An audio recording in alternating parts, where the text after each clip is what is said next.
എനിക്ക് ബോധ്യപ്പെട്ടത് ബഹുമാനപ്പെട്ട പാസ്റ്റർ ജോസ് ഞാനിവിടെ ആരാധന സമയങ്ങളിലൊക്കെ പത്രോസിന്റെ 1-ാം ലേഖനത്തിൽ നിന്ന് ചില ചിന്തകൾ പങ്കുവെച്ചു എന്ന് മനസ്സിലാക്കുന്നത് കൊണ്ട് ആ പുസ്തകത്തിലേക്ക് ഞാൻ പോകുന്നില്ല. കർത്താവ് അവസരം കൊടുക്കുന്ന പോലെ കർത്താവിന്റെ ദാസൻ അത് ചർച്ച ചെയ്യട്ടെ. പത്രോസിന്റെ 2-ാം ലേഖനം നമുക്ക് പഠിക്കാം. മറ്റൊരു പുസ്തകത്തിലേക്ക് പോകാൻ എനിക്ക് ഒരു ഹേമം ഉണ്ടായില്ല. അതുകൊണ്ട് പത്രോസിന്റെ 2-ാം ലേഖനമായിരിക്കും നമ്മൾ ഈ വാസ പ്രാർത്ഥനകളിൽ പഠിക്കുന്നത്. ചിലരെങ്കിലും നോട്ടൊക്കെ എഴുതുന്നത് കൊണ്ട് നമുക്ക് ഈ പഠനത്തിന് ഒരു പേര് കൊടുക്കാം. ഈ പഠനത്തിന് ഈ 2 ആഴ്ച ദൈവം അനുവദിച്ചാൽ തുടരുന്ന ഈ പഠനത്തിന് കൊടുക്കാൻ ആഗ്രഹിക്കുന്ന പേര് 1 പത്രോസ് 5:12 നിന്നുള്ള ഒരു പേരാണ്. 1 പത്രോസ് 5:12 നമുക്കൊന്ന് വായിക്കാം.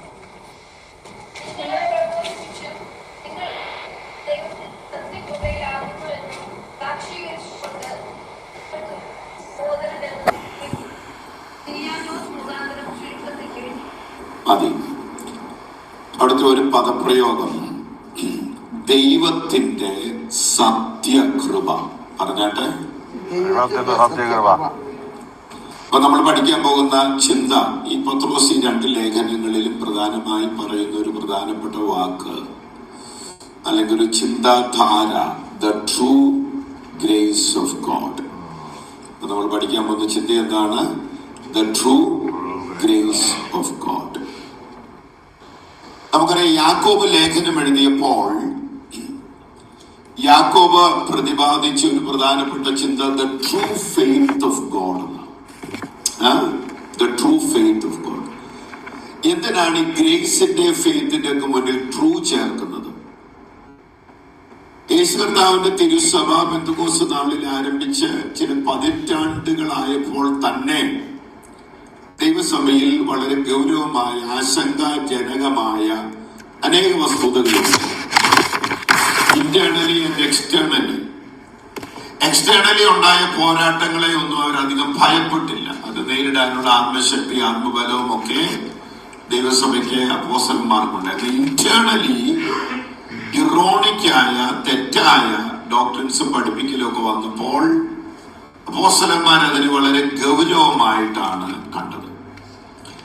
അപ്പോൾ ഈ ട്രൂ എന്ന് ചേർക്കുന്നിടത്തൊക്കെ അങ്ങനെ ഒരു പദപ്രയോഗം വരാൻ കാരണം അവിടെ ഒരു കൗണ്ടർ ഫെയ്ത്ത് ഉണ്ടായി. അതുകൊണ്ടാണ് യാക്കോബ് ലേഖനമൊക്കെ എഴുതുമ്പോൾ യഥാർത്ഥത്തിലുള്ള ഫെയ്ത്ത് എന്താണ്? യഥാർത്ഥത്തിലുള്ള ഫെയ്ത്ത് പ്രവൃത്തിയില്ലാതെ നിർജീവമായി മരിച്ചു പോകുന്ന ഫെയ്ത്ത് അല്ല. യഥാർത്ഥ ഫെയ്ത്ത് ജീവിതമുള്ള വിശ്വാസമാണ് യഥാർത്ഥ വിശ്വാസം എന്ന് പറയാൻ കാരണം.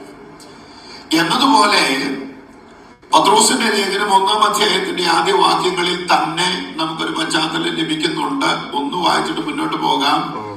ഇതുപോലെ കഷ്ടതയിൽ ചിതറിപ്പാർക്കുന്ന വിശ്വാസ ഹേതുവായി എല്ലാം വിട്ട് ഓടിപ്പോകേണ്ടിയ ഒരു സമൂഹത്തോട് പറയുകയാണ്, what exactly is the true grace of God. ദൈവത്തിന്റെ സത്യകൃപ എന്ന് പറയുന്നത് എന്താണ്? വായിക്കാം 1-2 വാക്യങ്ങൾ. ഒന്ന് പശ്ചാത്തലം മനസ്സിലാക്കണം. ഇവരാരാണ്, ആർക്കാണ് എഴുതിയത്? യേശുക്രിസ്തുവിന്റെ അപ്പോസ്തലനായ പത്രോസ് പൊന്തോസിലും ഗലാത്യയിലും കപ്പദോക്യയിലും ആസ്യയിലും ചിതറിപ്പാർക്കുന്ന പരദേശികളും പിതാവായ ദൈവത്തിന്റെ മുന്നറിവിനും ആത്മാവിന്റെ വിശുദ്ധീകരണം പ്രാപിച്ച് കാണിക്കാനും യേശുക്രിസ്തുവിന്റെ രക്തത്താൽ കഴിക്കപ്പെട്ടവനുമായ ബലവാനുമായി പ്രധാനമാരുമായവർക്ക് എഴുതുന്നു. അപ്പോൾ അവിടെ ഒരു പശ്ചാത്തലം നമുക്കറിയാം. they were dispersed. കുറച്ചുകൂടെ നല്ല ഇംഗ്ലീഷ് പദപ്രയോഗം ഡയസ്പോറ എന്നുള്ളതാണ്.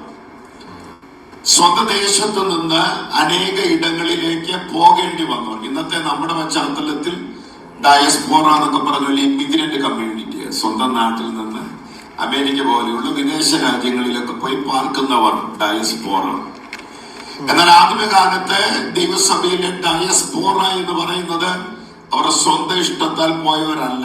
പലപ്പോഴും ഞാൻ പറഞ്ഞിട്ടുണ്ട്, യഹൂദനെ സംബന്ധിച്ചിടത്തോളം അവന്റെ തലമുറകളായി ലഭിച്ച പിതൃസ്വത്തിന് ഒരു സ്പിരിച്വൽ വാല്യൂ കൽപ്പിച്ചവരാണ്. വാഗ്ദത്ത ദേശത്തിന്റെ ഒരു പീസ് ഓഫ് പ്രോപ്പർട്ടി അവർക്കുണ്ടെന്ന് പറഞ്ഞാൽ അവർ ദൈവം കഴിഞ്ഞാൽ ഏറ്റവും വില കൊടുക്കുന്ന ഒരു സംഗതിയാണ്. പിതാക്കന്മാരായി കൈമാറി വന്നതാണ്. എന്നാൽ വിശ്വാസ ഹേതുവായി അവർക്കുള്ളത് മുഴുവൻ വസ്തുക്കളുടെ അപഹരണമെല്ലാം ഇത് വിശ്വാസഹേതുവായി ഉണ്ടായത്. അവരെല്ലാം വിട്ട് ഓടിപ്പോകേണ്ടി വന്നവരാ. അങ്ങനെയുള്ളവർക്കാണ് പത്രോസ് ലേഖനം എഴുതുന്നത്. അതിൽ ഓരോ അധ്യായത്തിലും പറയുന്നുണ്ട് യഥാർത്ഥ ദൈവകൃപ എന്താണ്. ഇന്നത്തെ കാലത്ത് ഈ ചിന്ത പ്രധാനപ്പെട്ടതാണ്. ഇന്നത്തെ കാലത്ത് ഏറ്റവും ഫാസ്റ്റ് ഗ്രോയിങ് ഒരു കമ്മ്യൂണിറ്റിയാണ് ഗ്രേസ് കമ്മ്യൂണിറ്റി. ലോകപ്രസിദ്ധന അനേക പ്രഭാഷകന്മാർ അതിന്റെ പിന്നിലുണ്ട്. എല്ലാത്തിനെയും ഞാൻ എതിർക്കുന്നില്ല. പക്ഷെ വേദപുസ്തകം പറയുന്ന കൃപയുടെ വ്യാഖ്യാനങ്ങളല്ല എല്ലായിടത്തും കാണുന്നത്.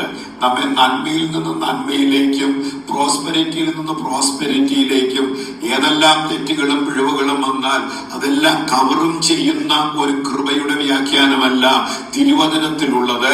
വെല്ലുവിളികൾ വന്നാലും വേദനകൾ വന്നാലും ഓടിപ്പോകേണ്ടി വന്നാലും തകർച്ചകൾ വന്നാലും ക്ഷീണങ്ങൾ വന്നാലും കർത്താവിനോടുള്ള അരിമ സ്നേഹത്തിൽ നിന്ന് നമ്മെ അകറ്റി കളയാതെ കാക്കുന്ന ഒരു കൃപയുണ്ട്. അതാണ് ട്രൂ ഗ്രേസ്. ആമേൻ. അതാണ് ട്രൂ ഗ്രേസ്. ആമേൻ. അതാണ് സത്യകൃപ.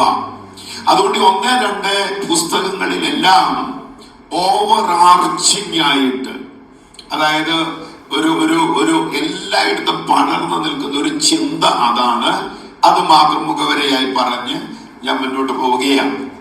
ഈ പത്രോസിന്റെ ലേഖനങ്ങളെ വിളിക്കുന്ന ഒരു പേര് കൂടെ നിങ്ങൾ എല്ലാവരും കേട്ടിട്ടുണ്ടായിരിക്കാം.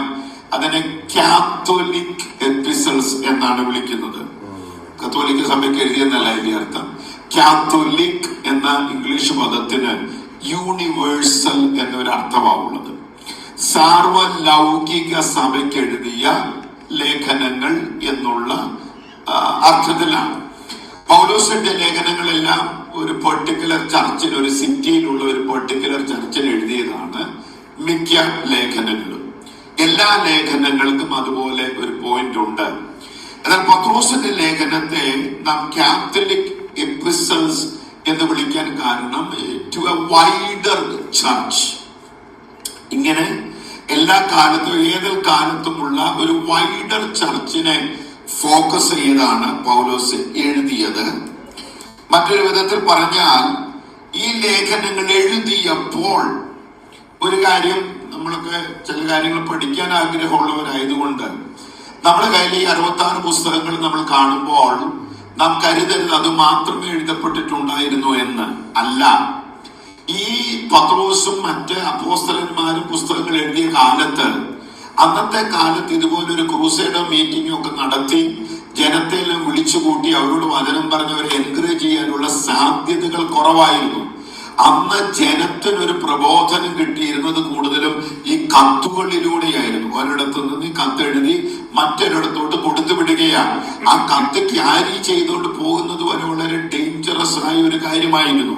ക്രിസ്ത്യാനിത്വത്തെ എതിർക്കുകയും തകർക്കുകയും ചെയ്തിരുന്ന ഒരു കാലത്ത് ഒരിടത്തു നിന്ന് രഹസ്യമായ ഒരിടത്തു നിന്ന് ഒരു ലെറ്റർ ഒരു ചർച്ചിൽ വായിച്ചിട്ട് എല്ലാവരെയും വിളിച്ചുകൂട്ടി വളരെ സീക്രട്ടീവായ ഒരു സ്ഥലത്തായിരിക്കാം എല്ലാവരും വിളിച്ചുകൂട്ടി ഇതാ പൗലോസ് ഒരു കത്ത് നമുക്ക് എഴുതിയിട്ടുണ്ട്, പത്രോസ് ഒരു കത്ത് നമുക്ക് എഴുതിയിട്ടുണ്ട് എന്ന് പറഞ്ഞ് അവരെ എല്ലാവരെയും വിളിച്ചുകൂട്ടി അവരെല്ലാവരും ഈ കത്ത് കേട്ട് തിരുവചനത്തെ വായിക്കുന്നു. ഒരുമിച്ച് ദൈവകൃപ കണ്ട് ദൈവത്തെ സന്തോഷിക്കുകയാണ്.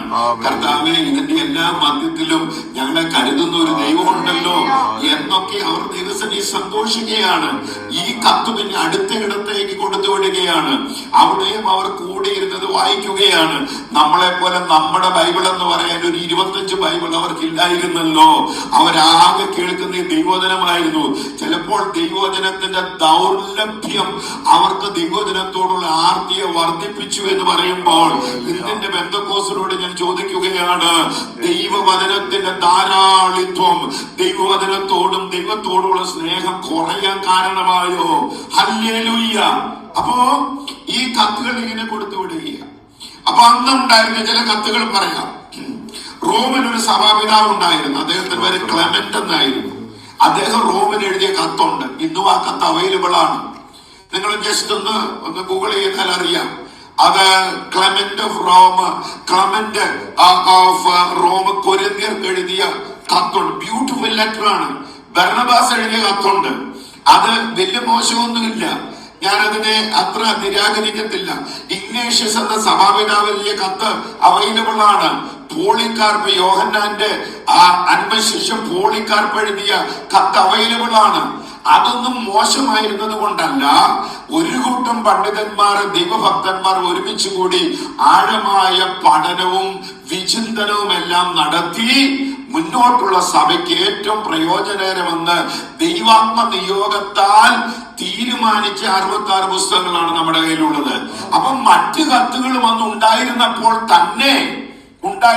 തന്നെ പത്രോസ് എഴുതിയ കത്തുകൾക്ക് പെട്ടെന്ന് പ്രചാരം ലഭിച്ചു.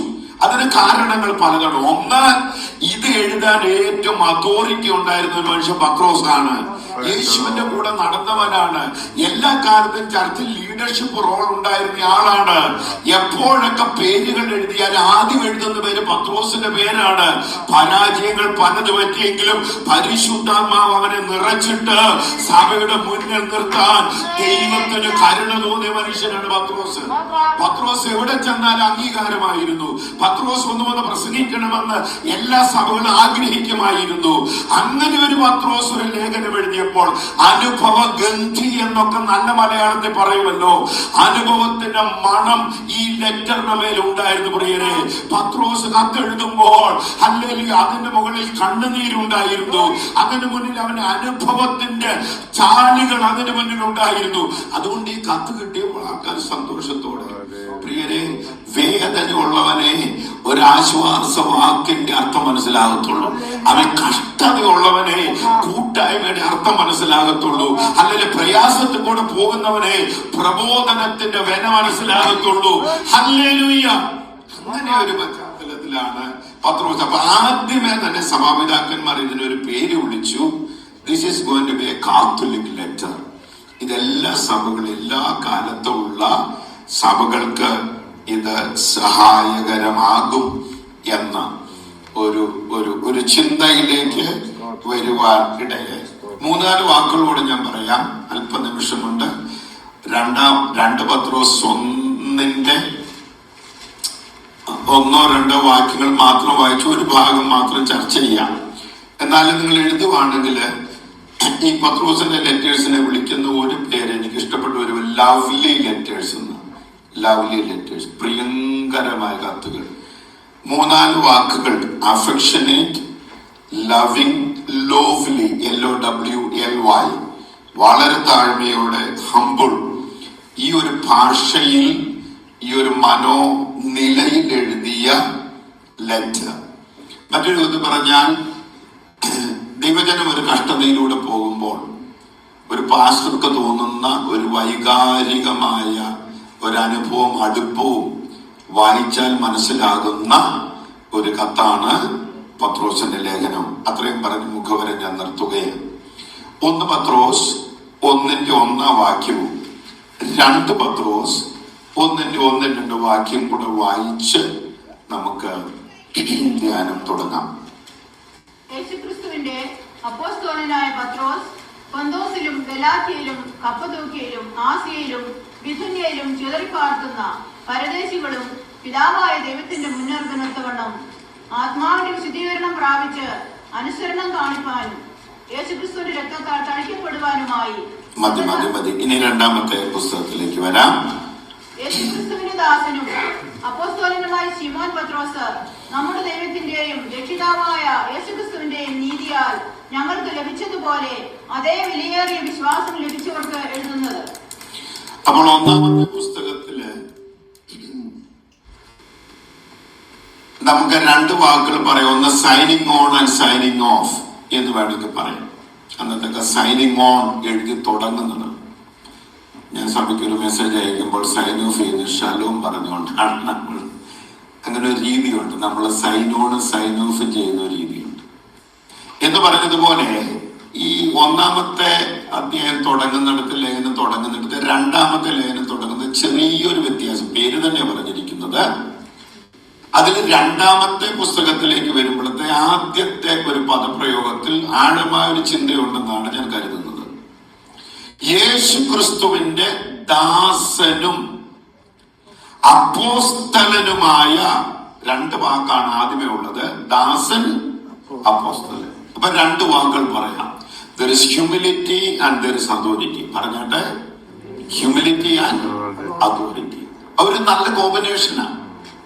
ദൈവം നമുക്ക് തന്ന അധികാരം, ദൈവം നമുക്ക് തന്ന ആത്മീക നിലവാരം ഒരിക്കലും മറക്കണ്ട. നമ്മുടെ മേലൊരു അധികാരമുണ്ട്. എല്ലാവരും ഒരു ആമേൻ പറഞ്ഞ്. പിന്നെ ഒരു സംശയം പോലെ നമ്മുടെ മേലൊരു അധികാരമുണ്ട്. അത് ദൈവത്തിന്റെ മക്കളെന്ന അധികാരമാണ്. ദൈവത്തിന്റെ കൃപ നമ്മുടെ മേലുണ്ടെന്നുള്ള, പരിശുദ്ധാത്മാവ് നമ്മുടെ മേലുണ്ടെന്നുള്ള, നമുക്ക് ബലമില്ലെങ്കിലും നമ്മൾ കൈകാര്യം ചെയ്യുന്ന വചനത്തിന് ശക്തിയുണ്ടെന്ന്, അതാണ് അധികാരം. That is authority. ഒരിക്കലും മറന്നു പോകരുത്. അതോറിറ്റി, ഐഡന്റിറ്റി ഒരിക്കലും മറക്കരുത്. പക്ഷെ അതിന്റെ കൂടെ വരേണ്ട ഒരു കോമ്പിനേഷനാണ് ഹ്യൂമിലിറ്റി. ആമേൻ. ഞാൻ അപ്പോസ്തലനാണ്, പക്ഷെ ഞാൻ ദാസനാണ്. മനസ്സിലായില്ലേ? അതൊരു നല്ല ചിന്തയാണ്. ആമേൻ. നമുക്ക് എല്ലാവർക്കും ഈ രണ്ട് വശങ്ങൾ എപ്പോഴും ഒരു ബാലൻസ്ഡായി സന്തുലിതമായി കൊണ്ടുപോകാൻ കഴിയണമെന്നാണ് എന്റെ ആഗ്രഹം, നമ്മുടെ എല്ലാവരുടെയും ആഗ്രഹം. ദൈവം നമുക്ക് തന്നിരിക്കുന്ന അധികാരമുണ്ട്, അംഗീകാരമുണ്ട്, നിലവാരമുണ്ട്, നന്മകളുണ്ട്, അനുഗ്രഹങ്ങളുണ്ട്. എന്തെല്ലാം അതിന്റെ കൂടെ ചേർത്ത് വെച്ചോ അതെല്ലാം ഉണ്ട്. എന്നാൽ മറുവശത്ത് മറക്കാതിരിക്കേണ്ട ഒരു സത്യമുണ്ട്. എന്തെല്ലാം ഉണ്ടെങ്കിലും തമ്പുരാന്റെ ദാസീദാസന്മാരാണ് നാം. ഹല്ലേലൂയ. അവന്റെ പാദത്തിൽ വളരെ താഴ്മയോടെ നിൽക്കുന്നത് കൃപയാണ്, നിന്നത് കൃപയാണ്, നാളെ നടക്കുന്നത് കൃപയാണ്, നന്മ കൃപയാണ്, അനുഭവിക്കുന്നതെല്ലാം നിന്റെ കൃപയാണ്. ആ താഴ്മയുള്ളവനെ കരയാൻ പറ്റൂ, ആ താഴ്മയുള്ളവനെ പ്രാർത്ഥിക്കാൻ പറ്റൂ, ആ താഴ്മയുള്ളവനെ അപ്പന്റെ പാദത്തിൽ കെട്ടിപ്പിടിക്കാൻ പറ്റൂ. ഈ രണ്ട് നിലവാരങ്ങൾ വേണം. ഇത് രണ്ടും പ്രധാനപ്പെട്ടതാണ്. ഇപ്പൊ രണ്ട് പദം പറയും. ഞാൻ വിശദീകരണത്തിലേക്ക് വരാം. അപ്പൊ അവിടെ പറയുകയാണ് അപ്പോസ്തലനാണ്. ആമേൻ. ദൈവത്തിന്റെ ദാസനാണ്. യേശു ക്രിസ്തുവിന്റെ ദാസനാണ്, അപ്പോസ്തലനാണ്. രണ്ട് ശിമോനാണ്, പത്രോസാണ്. രണ്ടാമത്തെ ഭാഗം എന്നാ? ശിമോനാണ്, പത്രോസാണ്. അപ്പൊ ഈ രണ്ട് കോമ്പിനേഷൻ ഒന്ന് പഠിച്ചിട്ട് ഇന്ന് രാവിലെ നമുക്ക് ഇവിടുന്ന് മടങ്ങാം.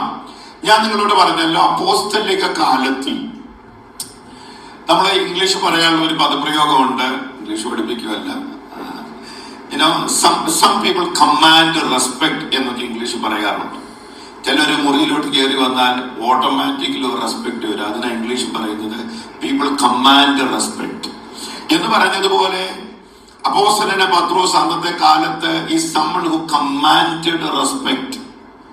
ഇതെല്ലാം ഇങ്ങനെ ഒരു പശ്ചാത്തലവും പിന്നാമ്പുറവും ഒക്കെ പത്രോസിന് ഉണ്ടായിരുന്നെങ്കിലും ലോകം മുഴുവൻ അറിഞ്ഞ പരാജയമല്ലേ പത്രോസിന് പരാജയം ആണോ അച്ഛാ? ഇന്നും പറയുന്നുണ്ടല്ലേ? ഇല്ല അച്ഛനെങ്കിൽ ഇന്നും പറയും. ലോകം മുഴുവൻ ഇങ്ങനെ അപ്പോസ്തലന്മാരുടെ ഇടയിൽ ഇങ്ങനെ ഒരു പരാജയം പറ്റിയ ഒരു മനുഷ്യൻ ഇല്ല. ഇത്രയും ചേട്ടാ യേശുവിന്റെ കൂടെ നടന്നിട്ട് അവനെ തള്ളിപ്പറഞ്ഞെന്ന് പറഞ്ഞ അതിന് വല്ല അപ്പീലുണ്ടോ? ഇത്രയും കൂടെ നടന്നു ഇതെല്ലാം എല്ലാത്തിനും മുന്നിൽ നിന്നിട്ട് യേശുവിനെ തള്ളിപ്പറഞ്ഞു. അത് കൊച്ചു കാര്യമൊന്നുമല്ല. നമ്മള് ചേട്ടൻ പറയില്ല, മരിക്കുന്നിടത്തോളം ഞാന് മറക്കത്തില്ല. ഇങ്ങനെ പറയുന്നവരില്ലേ? മരിച്ചു കഴിഞ്ഞു എന്നെ ഓർക്കാനും മരിക്കുന്നിടത്തോളം ഞാന് മറക്കത്തില്ല എന്ന് പറഞ്ഞതുപോലെ ഈ ദൈവമക്കൾ ഉള്ളിടത്തോളം കാലം ഓർക്കുന്ന ചിലർക്കുണ്ട്. എന്ത് ചെയ്യാനാ? അപ്പം ഇങ്ങനെ ഈ പത്രോസിനുണ്ട്. ഇതുണ്ടെങ്കിലും ഇവരിൽ വന്ന ദൈവകൃപയും മാറ്റവും പരിശുദ്ധാത്മ പ്രവൃത്തിയും പിന്നെ ഉണ്ടായ ഭാഷണ രൂപാന്തരവും എല്ലാം ദൈവസഭയ്ക്ക് ബോധ്യപ്പെട്ടത് കൊണ്ട് പത്രോസിന്റെ ജീവിതത്തിൽ ഈ someone that commanded respect post resurrection എന്ന് പറയാം. എന്താണ് പോസ്റ്റ് റെസറക്ഷൻ? ഉയർപ്പിന് ശേഷം പെന്തക്കോസ്തിന് ശേഷം ഒരു ഭയങ്കര റെസ്പെക്ട് കമാൻഡ് ചെയ്തയാളാണ്. നമുക്ക് എല്ലാവർക്കും അറിയാൻ ഒരു സഹോദരൻ ഉണ്ടായിരുന്നു. പേരെന്നായിരുന്നു? അന്ത്രയോസ്. അവർ രണ്ടുപേരും മീൻപിടുത്തക്കാരായിരുന്നു. ബെത്സയിദയില് അപ്പനൊരു ഫിഷിംഗ് ബിസിനസ് ഉണ്ടായിരുന്നു. കുറച്ച് നാൾ കഴിഞ്ഞ് ബിസിനസ് കുറച്ചുകൂടി ഇമ്പ്രൂവ് ആകണമെന്ന് കരുതി നമുക്കറിയാം അവര് അടുത്ത സ്ഥലത്തേക്ക് കബർനൌമിലേക്ക് അവർ താമസം മാറ്റി. അവിടെ ജെയിംസ് ആൻഡ് ജോൺ സെബദി മക്കളായ യാക്കോബും യോഹന്നാനും എന്നിവർ അടുത്ത സ്നേഹിതരാകുന്നു. ആദ്യകാലം ബെഥസ്ദയിലും പിന്നെ കഫർനഹൂമിലും ഒക്കെ അവര് ബിസിനസ് ചെയ്ത് വരുമ്പോൾ യേശു കർത്താവ് വിളിച്ചു. എന്നിട്ട് തന്റെ ജീവിതത്തിലെ ഏറ്റവും ഒരു ഹൈലൈറ്റ്, നമ്മുടെ എല്ലാവരുടെ ജീവിതത്തിൽ ഒരു ഹൈ പോയിന്റ് ഉണ്ടല്ലോ, ഹൈലൈറ്റ്, ഈ പത്രോസിനെ മാറ്റിമറിച്ച ഒരു ഹൈലൈറ്റ് ഞാൻ കുറച്ച് നാൾ പ്രസംഗിച്ചിട്ടുള്ളത് ആവർത്തിക്കുകയാണ്. കൺഫെഷനാണ്. എന്താണ് പത്രോസിനെ മാറ്റിമറിച്ച ഒരു കാര്യം? കൺഫെഷൻ. ഇന്നലെ പകലും ഞാൻ സംസാരിച്ചപ്പോൾ പറഞ്ഞു, നമുക്കറിയാവുന്നത് അടക്കി വെക്കരുത്, അറിയാവുന്നത് വാ തുറന്ന് പറയണം. ആമേൻ. അതാ പറഞ്ഞ അനൗൺസ് ചെയ്യണമെന്ന് പറയുന്നത്. നമുക്കറിയാവുന്ന വാ തുറന്ന് പറയണം. ദൈവത്തിന് എന്താണ് കർത്താവ് അങ്ങനെ ഒരു പ്രാധാന്യം കൊടുത്തത്? രക്ഷിക്കപ്പെട്ടെന്ന് നിന്റെ ഹൃദയത്തിൽ ചിന്തിച്ചാൽ പോരാ, യേശുവിനെ രക്ഷകനായി സ്വീകരിക്കുന്നത് വാ കൊണ്ട് ഏറ്റുപറച്ചില് ഭയങ്കര ശക്തിയാണ്. പത്രോസ് ജീവിതത്തിൽ ഒരു ഭയങ്കര ഏറ്റുപറച്ചിൽ നടത്തി. മത്തായി 16-14 മുതൽ 18 വരെയുള്ള വാക്യങ്ങൾ നമുക്കറിയാം, പശ്ചാത്തലം നമുക്കറിയാം. ആ ഏറ്റുപറച്ചിലിനോട് കർത്താവ് ഒരു പ്രതികരണം നടത്തി. പത്രോസേ, നീ പറഞ്ഞ ഏറ്റുപറച്ചിൽ നിനക്ക് മാത്രമല്ല, കർത്താവിന്റെ സഭയ്ക്ക് ഒരു രൂപാന്തരം വരുത്താൻ പോവുക. ഈ കൺഫെഷനിലാണ് ഞാൻ സഭ പണിയുന്നത്. ആരൊക്കെ എവിടെയൊക്കെ യേശു കർത്താവിനെ ദൈവപുത്രനെന്ന് വിശ്വസിക്കുകയും ഏറ്റുപറയുകയും ചെയ്യുന്നു, ലോകത്തിൽ എവിടെയാണെങ്കിലും അവിടെ ഒരു സഭയുണ്ടാകും. ആ സഭയെ പാതാള ഗോപുരങ്ങൾക്ക് എതിർക്കാൻ പറ്റത്തില്ല. ലോകത്തിന്റെ ഏതു ഭാഗത്തും യേശു ദൈവപുത്രനാണ്, അവൻ രക്ഷകനാണ്. ഇത് ഏറ്റുപറയാൻ തയ്യാറുള്ള ഒരു കൊച്ചുകൂട്ടമാണെങ്കിലും ഒരു കുഗ്രാമത്തിലാണെങ്കിലും ആ ഏറ്റുപറച്ചിൽ നടത്തുന്ന സമൂഹത്തെ പാതാള ഗോപുരങ്ങൾക്ക് ജയിക്കാൻ പറ്റുന്നു. അവന്റെ ജീവിതത്തിലെ കൺഫെഷനാണ്. ഇന്ന് ഞാൻ വിശ്വസിക്കുന്ന അതിന് ശക്തിയുണ്ട് പ്രിയരെ. രാവിലെ എഴുന്നേൽക്കുമ്പോൾ ഹല്ലേലൂയ, യേശുവിന്റെ കർത്താവാണ്, അവൻ ദൈവമാണ്, അവൻ ദൈവത്തിന്റെ പുത്രനാണ്, അവൻ രക്ഷകനാണ്, അവൻ എന്റെ ജീവിതത്തിന് മേൽ കർത്തൃത്വമുള്ളവനാണ്. അവൻ എന്റെ കർത്താവായിരിക്കുന്നിടത്തോളം കാലം പാതാള ഗോപുരങ്ങൾക്ക് എന്നെ ജയിക്കാൻ പറ്റത്തില്ല, എന്നെ തകർക്കാൻ പറ്റത്തില്ല.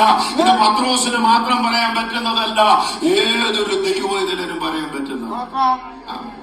5 മിനിറ്റ് തരണം. എന്റെ ഇൻട്രൊഡക്ടറി സ്റ്റേറ്റ്മെന്റ് ആയതുകൊണ്ട് രാത്രി തൊട്ട് നമുക്ക് പഠനം കുറച്ചുകൂടെ സവിസ്തരമായിട്ട് തുടരാം. ഞാൻ പറഞ്ഞിട്ടുണ്ടെങ്കിലും ഈ പശ്ചാത്തലത്തോട് ബന്ധത്തിൽ പറയുക. ഭയങ്കര അനുഭവങ്ങളുള്ള ആളാണ് പത്രോസ്. നമ്മളെല്ലാം ബന്ധുക്കോസുകാരല്ലേ? ഭൂതം പുറത്തു പോകുന്ന കണ്ടിട്ടുള്ള എത്ര പേരുണ്ട്? അത്ഭുത രോഗസൗഖ്യം കണ്ടിട്ടുള്ള എത്ര പേരുണ്ട്? കൈവിഷ ഛർദ്ദിക്കുന്ന കണ്ടിട്ടുള്ള എത്ര പേരുണ്ട്? പരിശുദ്ധാത്മാവ് നിറഞ്ഞ് തെറിച്ചു പോകുന്ന കണ്ടിട്ടുള്ള എത്ര പേരുണ്ട്? ഇരിക്കുന്നവരെ വിവേചിക്കുന്ന കണ്ടിട്ടുള്ള എത്ര പേരുണ്ട്? നമ്മൾ കാണാത്ത ഒന്നുമില്ല. നമ്മൾ നല്ല ബന്ധക്കോസര, നമ്മൾ ഇതെല്ലാം കണ്ടിട്ടുണ്ട്. അടയാളം കാണിച്ച് വിശാചിച്ചു പോകുന്ന എത്ര പേര് കണ്ടിട്ടുണ്ട്? ഹരിവാപ്പൊക്കെ കൈവക്കി ഞാൻ കണ്ടിട്ടുണ്ട്. പണ്ടൊക്കെ നമ്മുടെ ചർച്ചിലെ ഒരു സ്ഥിരം പരിപാടിയായിട്ട് കള്ളു കുടിക്കുന്നവരും പിശാച് പിടിക്കുന്നവരും എല്ലാം കൊണ്ടുവരും, ഇങ്ങോട്ട് കൊണ്ടുവരിക. ഭൂതവിറക്കം അടയാളം കാണിച്ചു പോവുക, ഡോറ് തുറന്നു പോവുക, ഒരു കുടം കമത്തി വെക്കും, അത് തട്ടി തെറിപ്പിച്ചേച്ചു പോവുക. ഇന്നിതൊക്കെ പറഞ്ഞ് വല്ലവരും നമ്മൾ എഴുതി കൊല്ലും. അങ്ങനത്തൊന്നും കുഴപ്പമൊന്നുമില്ല. ഇന്നേ സ്വതന്ത്രം. അപ്പൊ ഞാൻ പറഞ്ഞത്, നമ്മളിതെല്ലാം കണ്ടിട്ടുണ്ടെന്ന് പറഞ്ഞാൽ പത്രോസ് കണ്ടത് നിങ്ങളൊന്ന് എന്റെ കൂടെ വരാമോ? ഈ ഐറോസിന് മകളെ ഉയർപ്പിച്ചു ആരുണ്ടായിരുന്നു? പത്രോസ് അവിടെ ഉണ്ടായിരുന്നു. മറുരൂപമല്ല ആരുണ്ടായിരുന്നു? പത്രോസ് ഉണ്ട്. ഇനി അവിടെ ഒരു സീക്രട്ട് കോൺവെർസേഷൻ ഉണ്ട്. യേശു ആരൊക്കെയാ? മോശെ, ഏലിയാവും. ഇത് കേട്ട ഒരാളും കൂടെ പത്രോസ് ഇല്ലേ? ഇവൻ എന്നെ അതും പത്രോസ് കേട്ടു. എന്നിട്ട് ഒരു ഫൂളി സ്റ്റേറ്റ്മെന്റ്, ഇടയ്ക്കെല്ലാം മണ്ടത്തരം പറയാറുണ്ട്, ഒരു ഫൂളി സ്റ്റേറ്റ്മെന്റ് പറഞ്ഞു, നമുക്ക് ഇവിടെ അങ്ങ് താമസിച്ചാൽ മതി, ഇവിടുന്ന് പോകണ്ടെന്ന് പറഞ്ഞു.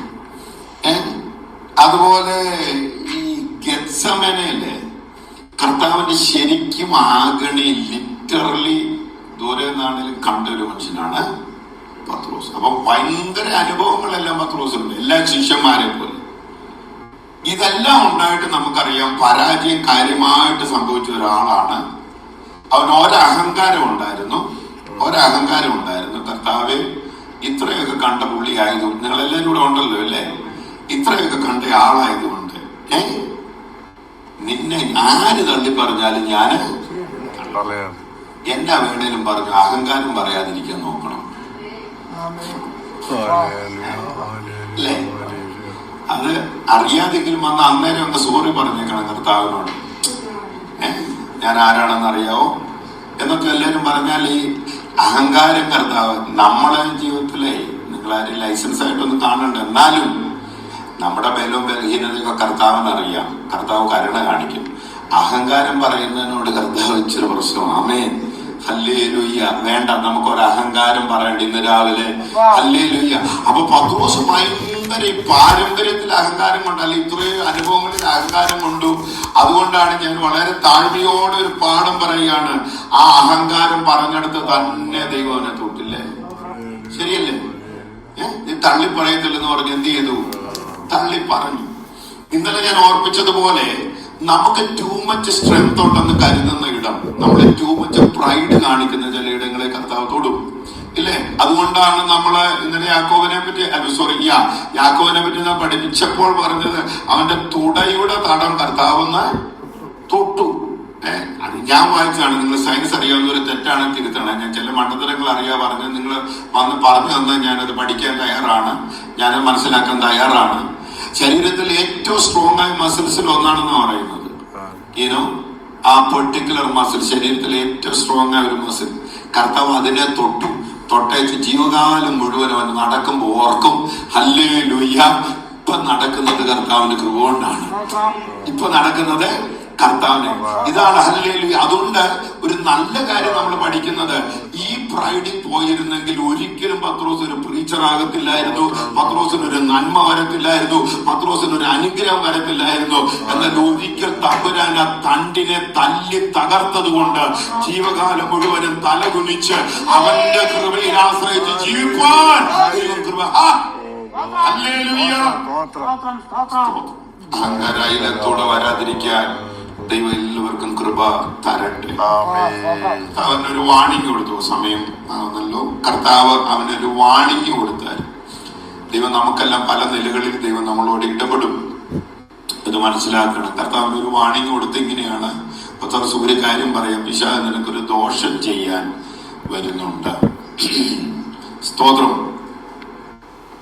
കർത്താവദാസിനെ വിളിച്ചിട്ട് പറഞ്ഞു, ഞാനിങ്ങനെ ഒരു ദർശനം കണ്ടു, ഈ വിഷയത്തിൽ ഇങ്ങനെയൊക്കെ സംഭവിക്കും, പേടിക്കണ്ട, കർത്താവ് കൂടി ഇരിക്കും.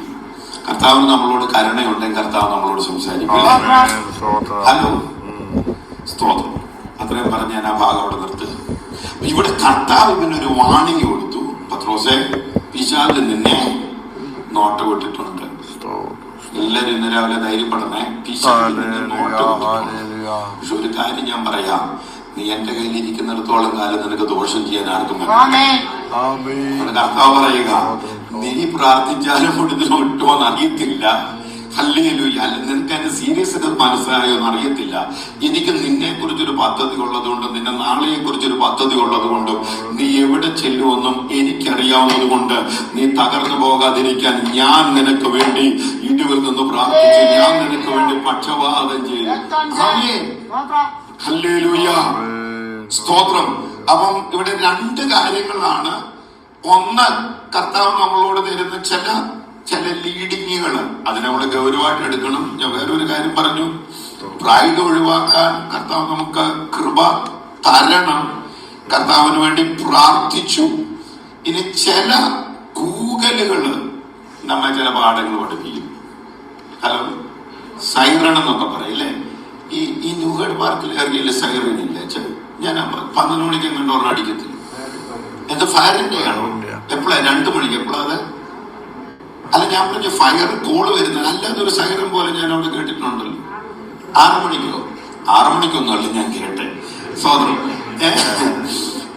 എനിവേ, പണ്ട് കമ്പനി ജോലി ചെയ്തവർക്കൊക്കെ അറിയാലോ അല്ലേ ഈ സൈറൻ. അപ്പൊ ചില രാവിലെ 5 മണിക്ക് ഒരു അലാവില്ലാതെ നമ്മുടെ അമ്മച്ചുമാരൊക്കെ എഴുന്നേറ്റോണ്ടിരുന്നില്ലേ, 4 മണിക്ക് 5 കോഴി കൂകിയതാണ്. അപ്പൊ അന്നത്തെ കാലത്ത് നമ്മുടെ അലാമൊന്നുമില്ലല്ലോ, ഫോണിൽ സെറ്റിങ്ങും ഇല്ല. അതുകൊണ്ട് കർത്താവ് അവന് പരിചയമുള്ള ഒരു കാര്യം പറഞ്ഞു, ഒരു കോഴി ഇങ്ങനെ പോകുമ്പോ ഒന്ന് ഓർത്തോണം എന്ന് കർത്താവ് പറഞ്ഞു. കോഴി കൂകുകയും അവൻ കരയുകയും ചെയ്തു. ഹലോ, കോഴി കൂകുകയും അതുവരെ അവനെ അത്രയും അഫക്റ്റ് ചെയ്തിട്ടില്ല. കോഴി അങ്ങോട്ട് കൂകിയപ്പോൾ കർത്താവ് പറഞ്ഞവന് ഹൃദയത്തിൽ വന്നു. നമ്മൾക്ക് മറവിയുള്ളവരാണ്. എന്നാൽ ചിലയിടത്ത് ദൈവം നമ്മളോട് സംസാരിച്ച ചില കാര്യങ്ങളുണ്ട്. ദൈവം അതൊന്ന് ഓർപ്പിക്കാൻ ചില സൈറനുകൾ. സ്വതന്ത്രം പറഞ്ഞ് ചില സഹകരണങ്ങൾ അവിടെ ദൈവസന്നിധിയിൽ ഹൃദയം തകരുന്നതും പ്രാർത്ഥിക്കുന്നു.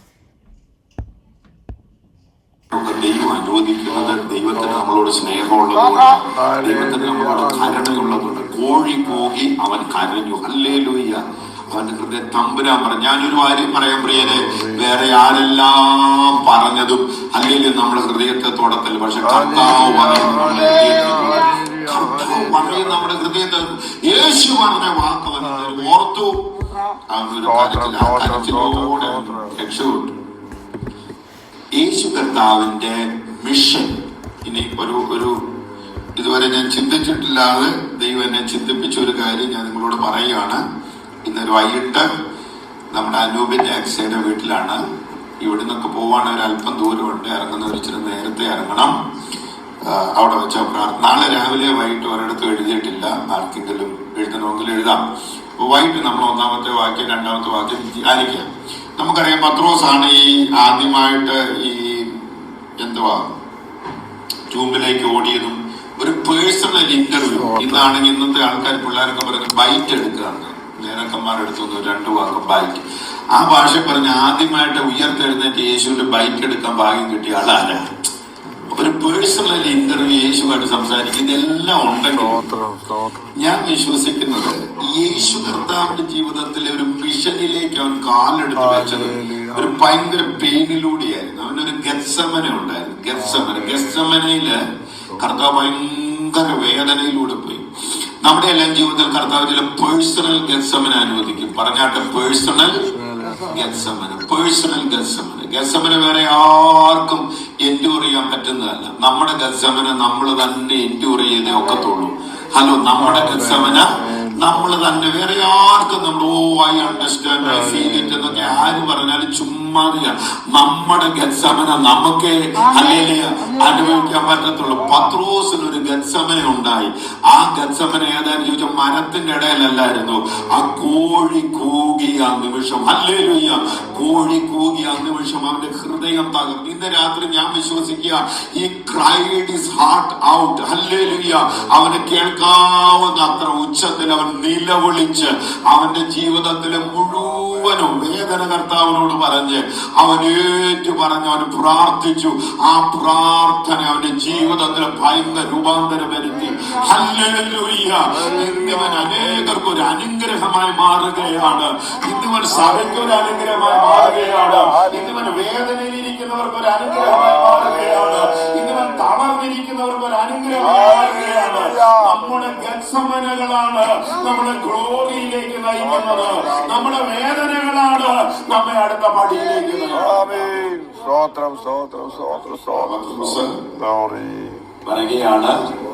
1-ാമത്തെ വാക്യത്തിൽ ഞാൻ ശിമോനാണ്, ഞാൻ പത്രോസാണ്.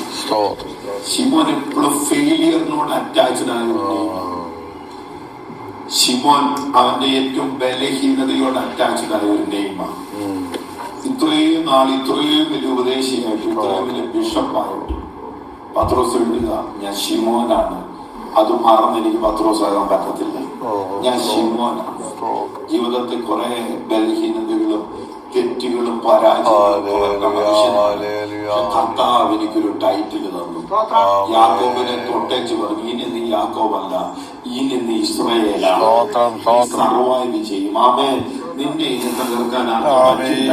ഇതുപോലെ പറയുന്നത് ഞാൻ ശിമോനാണ്. കർത്താവ് എനിക്കൊരു ടൈറ്റിൽ തന്നു, പത്രോസാക്കി. അവൻ എന്നെ ഒരു അപ്പോസ്തലനാക്കി, അവൻ എന്നെ അധികാരമാക്കി. ഹല്ലേലൂയ. നമുക്ക് റിലേറ്റ് ചെയ്യാൻ പറ്റിയ എന്റെ കണ്ണ് നിറച്ച് ഒരു ചിന്ത ഞാൻ പറയുന്നത്, ഈ പത്രോസ് ജനിച്ചപ്പോഴേ എന്തുമാത്രം പ്രതീക്ഷ ആ വീട്ടിലുണ്ടായിരുന്നു. അന്നത്തെ കാലത്ത് ജനങ്ങളോടൊക്കെ ഏറ്റവും മീനിയലായിട്ടുള്ള ഒരു ജോലി ആടിനെ വളർത്തുന്നതും മീൻ പിടിക്കുന്നതും അന്നത്തെ ഏറ്റവും മീനിയലായ 2 ജോലികളായിരുന്നു. അതിന് 2 വിദ്യാഭ്യാസം വേണ്ടായിരുന്നു. ആടിനെ വളർത്താനും മീൻ പിടിക്കാനും ഇടയനാകാനും മീൻ പിടിക്കാനും ഒന്നും അന്നത്തെ കാലത്ത് ഒരു വിദ്യാഭ്യാസവും വേണ്ടായിരുന്നു. അപ്പൊ മീൻപിടുത്തത്തിന്റെ ഒരു ജോലി കുറച്ചുകൂടി കാശൊക്കെ ഉണ്ടാകുമ്പോൾ ഒരു വല്ലാത്തൊരു ജോലിയാണ്. അങ്ങനെ ഒരു വീട്ടിൽ പത്രോസ് എന്ന് പറഞ്ഞൊരു ചെറുക്കൻ ജനിച്ചപ്പോ അപ്പനും അവനെ കയ്യിലേന്തി എന്നിരിക്കട്ടെ, അവനെ കയ്യിലേന്തിയിട്ട് അവന്റെ മുഖത്തോട്ട് നോക്കി, ഇവന്റെ ഭാവിയെ പറ്റി എന്നായിരിക്കും അവർക്ക് പ്രതീക്ഷിക്കാനുള്ളത്? ഞങ്ങൾ മീൻ പിടിച്ച പോലെ കുറച്ചാൾ കഴിയുമ്പോൾ ഇവനും മീൻ പിടിക്കാൻ കൂടെ വരും. കുറച്ചു കാലം കഴിഞ്ഞ് ഇവനൊരു നല്ല മീൻപിടുത്തക്കാരനാകും. ഇവന് പിള്ളേരുണ്ടാകും, അവരും എന്നാകും? മീൻപിടുത്തക്കാരാകും. പക്ഷെ ജീവിതം മാറിയത് ഒരു ദിവസം യേശുവിനെ കണ്ടു. ആമേൻ. യേശുവിനെ കണ്ടത് മുഖാന്തരം അവന്റെ ജീവിതത്തിന് ഭയങ്കര വ്യത്യാസം വന്നു.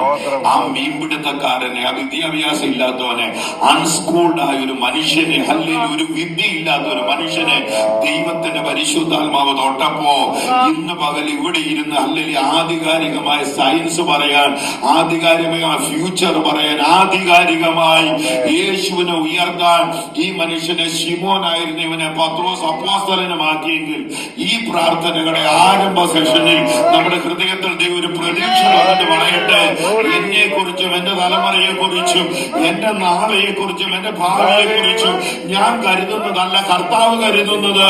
അവൻ വിചാരിച്ചാൽ, അവൻ ഇടപെട്ടാൽ, അവന്റെ കരം തൊട്ടാൽ, അവൻ അനുഗ്രഹിച്ചാൽ, അവന്റെ ആത്മശക്തി പകർന്നാൽ ഹല്ലേലൂയ എന്ന ജീവിതത്തിന് ഒരു രൂപാന്തരം വരും. നമുക്ക് പ്രാർത്ഥിക്കാം. പ്രിയ ജോസഫ് പ്രാർത്ഥിക്കാം.